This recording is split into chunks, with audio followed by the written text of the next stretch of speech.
All right, today we're in Proverbs chapter 18, verse 20, and I am going to endeavor to finish Proverbs 18 today. A man's stomach shall be satisfied from the fruit of his mouth, from the produce of his lips he shall be filled. Okay, that, that's a pretty simple one. Hey, um, how a man's stomach is filled from the fruit of his mouth, from the and from what we eat, and but talking about hey, but here's the thing. When he's talking about this.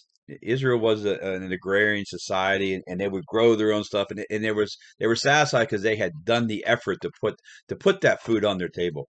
We live in a society where we're entitled and we don't appreciate things. You know what? So he's talking about here, work hard, you'll appreciate what satisfies you so much more. When it's given to you, you don't appreciate it as much. Good example.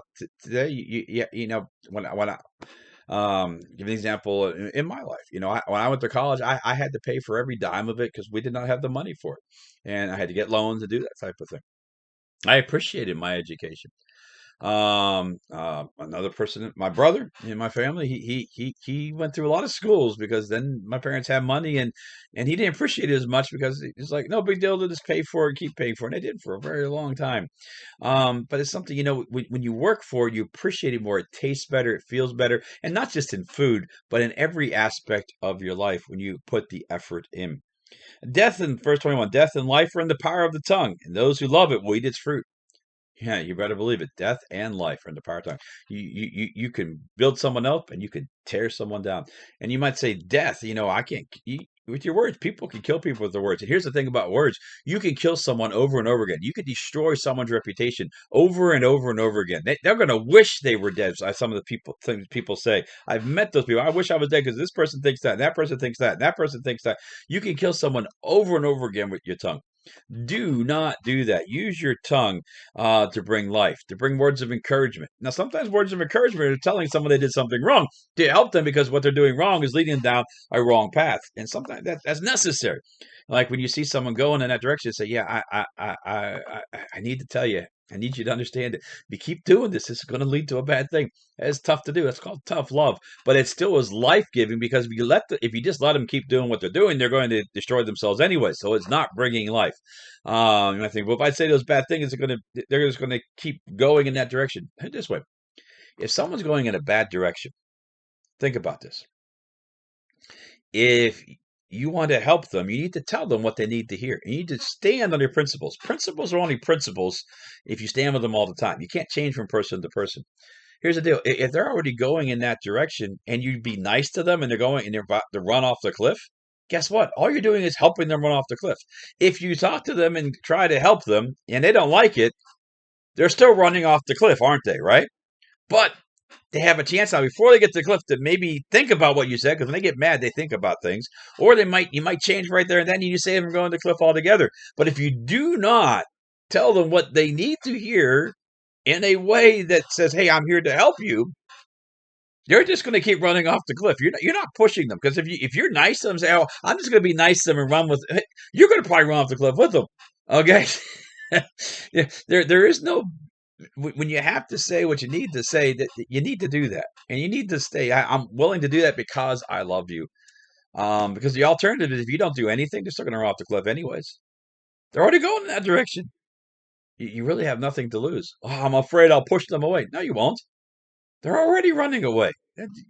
You got to do the opposite. Verse 22: He who finds a wife finds a good thing and obtains favor from the Lord. Wife, husband, when you find that soulmate, that's an awesome thing. Marriage is a wonderful thing when done properly. That's the thing. People say, I'm going to marry my lover. No, lovers will come and go in your life, believe it or not. You want to marry your best friend. Because what do friends do? They stick with you through the good and the bad. Marriage is not always great. Sometimes there's some bumps in it.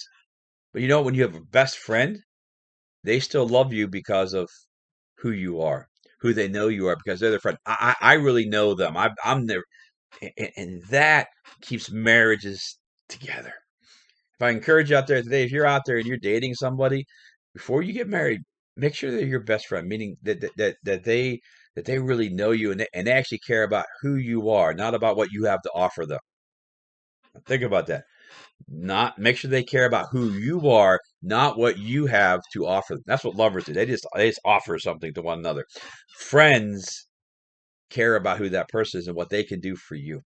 Marriage, secret of marriage, simply this: the husband says, "I don't care about myself. I only care about my wife." The wife says, "I don't care about myself. I only care about the husband." And when both sides do that, both sides get exactly what they need and what they want because they're both spending time making the other one happy, and therefore both of them become very happy. But best friends do that. Lovers, they're looking for something and they're expecting a return. We're friends, they say, "I'm going to do this for you because I know you, and I'm going to do it simply because I love you, even if you don't do anything back." The great thing is the two people in a marriage look at that way to each other, then things will come back to them because that's just the natural reaction for someone who truly is the best friend for someone else. Verse 23, the poor man uses entreaties, but the rich man answers roughly. Um, the rich man answers roughly because he thinks I don't need to account to anybody, and the poor man uses entreaties or begging, woe is me type of thing. God says both of those are wrong. God says you should go through life. You don't have to worry about anything. You don't have to. You don't have to. First of all, you're not self-made. God made you, and you don't need to be rough. You should be pleasant to everybody, and you shouldn't be the woe is me type person either. You say, hey, God's got me. It's going to be fine. Because you know what? I'm a child of the King of Kings, the Lord of Lords, who has it all. You don't need to be woe is me, and you don't need to be rough. You just need to enjoy a happy life. Whether you're poor or whether you're rich, it doesn't matter because you're rich in God. One day you're going to have riches blow your mind in heaven, and the stuff on this earth doesn't have to affect you. Truly doesn't when you're right on the money. By the way, cheap plug. Hey, go check out my Right on the Money podcast on YouTube. And we have a lot of things to talk about that. And verse 24, we end chapter 18.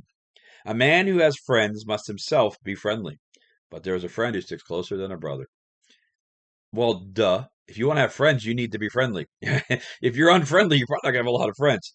But there's a friend who sticks closer than a brother. That is the best friend. Brothers, they say, but that best friend, what brothers are brothers and sisters because they were born that way. Your brother or sister is that for life because that's just who they are. It's never going to change. And sometimes those relationships fall apart or get closer, different things. But it's because it's just the way it is. But a friend, a best friend, chooses you. You're not born with best friends. A best friend sees who you are and says, I want to be your best friend. They offer that out there. They give themselves to you saying, I want to be your best friend simply because I see who you are. I value you. I want to be in your life. And that's why a best friend sticks closer than the brother because they made that choice and they'll put up with a whole lot of stuff.